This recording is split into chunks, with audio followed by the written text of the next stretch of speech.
It looks very interesting. ओह अस्सलाम वालेकुम guys, इस वीडियो में हम कोविड-19 के ऊपर बात करेंगे, स्पेशली उसके वैक्सीन के ऊपर जो 2021 में पब्लिक के लिए अवेलेबल होगी। और यस,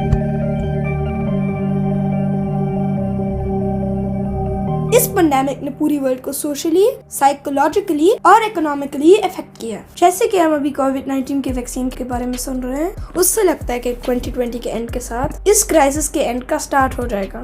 इस वैक्सीन की होप के साथ हम काफी सारी कॉन्स्पिरेसीज भी सुन रहे हैं। I looked into it to understand the risks and benefits and I found it really interesting. So I thought कि मैं आपके साथ भी शेयर करूं। इसके लिए हमें अंडरस्टैंड करना पड़ेगा कि वैक्सीन कैसे वर्क करती है। कोई भी वायरस या बैक्टीरिया जो हमें बीमार करते हैं, हम उनको पैथोजन कहते हैं। जब पैथोजन आपकी बॉडी पे अटैक करता है तो आपकी बॉडी दो तरह की रिस्पॉन्स देती है। एक है बेसिक रिस्पॉन्स और दूसरा है specific response. Basic response first पर वीक रिस्पॉन्स है। पैथोजन को किल करने के लिए हमें स्पेसिफिक रिस्पॉन्स की जरूरत पड़ती है। इस रिस्पॉन्स के दो पार्ट्स हैं, एक है डायरेक्ट किलिंग और दूसरा है एंटीबॉडीज प्रोड्यूस करना। एंटीबॉडीज पैथोजन के साथ अटैच हो जाती है और स्पेसिफिक किलर सेल्स उसको एलिमिनेट कर देते हैं। सारी वैक्सीन्स एंटीबॉडीज पे बेस करती हैं। अगर आपके जिस्म में ये एंटीबॉडीज पहले से हो और वायरस आप पे अटैक करे तो आपकी बॉडी का डिफेंस सिस्टम पहले से तैयार होता है और वायरस को एंटर होते किल कर देता है।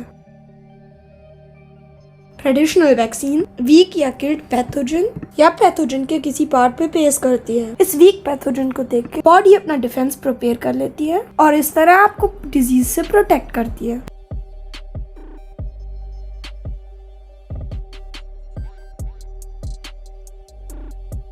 ट्रेडिशनल वैक्सीन्स बहुत टाइम से यूज हो रही हैं और इसलिए यह बहुत सेफ और इफेक्टिव है। इन वैक्सीन्स का बनाने का तरीका बहुत लॉन्ग और एक्सपेंसिव है और इसी वजह से मेडिकल साइंस न्यू वैक्सीन्स के तलाश में है। न्यू वैक्सीन्स को समझने के लिए सेल बायोलॉजी को समझना होगा। सारी जेनेटिक इंफॉर्मेशन डीएनए के अंदर होती है। mRNA इस इंफॉर्मेशन को कैरी करता है। इस इंफॉर्मेशन से सेल्स प्रोटीन बनाते हैं। इस कॉन्सेप्ट की बेस पे हम डीएनए और आरएनए वैक्सीन बना सकते हैं।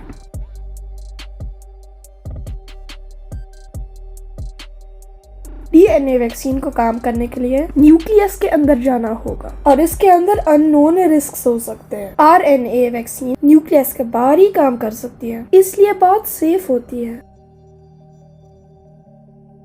आरएनए वैक्सीन पे बहुत सालों से रिसर्च हो रही है। मेन प्रॉब्लम ये था कि इसको बॉडी में डिग्रेड होने से कैसे बचाया जाए और दूसरा ये कि इसको सेल के अंदर कैसे पहुंचाया जाए। इसके लिए साइंटिस्ट ने आरएनए स्ट्रक्चर को थोड़ा सा चेंज किया है और इसको एक नानो पार्टिकल के अंदर बंद कर दिया है। इस तरह साइंटिस्ट ने ये नई वैक्सीन डेवलप की है।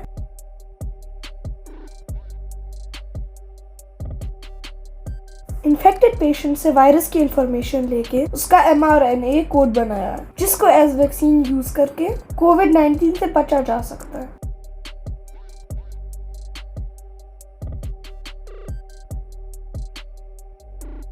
कोविड-19 की सरफेस प्रोटीन का mRNA एज वैक्सीन पेशेंट को लगाते हैं, वो सेल के अंदर जाके कोविड-19 की सरफेस प्रोटीन बनाता है, जिसको पहचान के बॉडी कोविड-19 के अगेंस्ट एंटीबॉडीज बना लेती है और इस तरह कोविड-19 आपको बीमार नहीं कर सकता।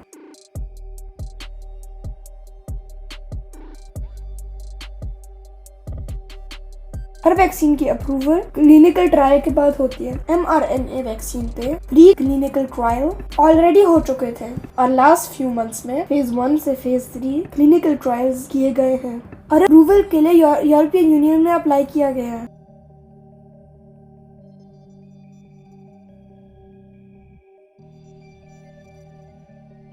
बाकी वैक्सीन्स की तरह कोविड mRNA वैक्सीन की क्वालिटी, सेफ्टी और एफिकेसी को भी चेक किया जाएगा। इसका प्रोसेस एग्जैक्टली सेम है but it is compressed in time ताकि ये जल्दी मार्केट में अवेलेबल हो और वर्ल्ड में नॉर्मैलिटी वापस लाई जा सके।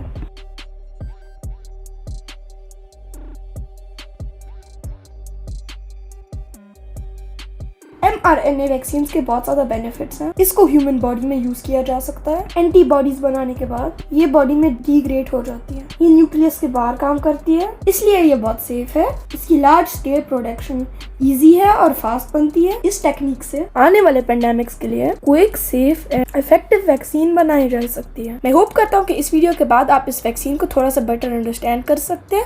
आई hope you like this video and bye.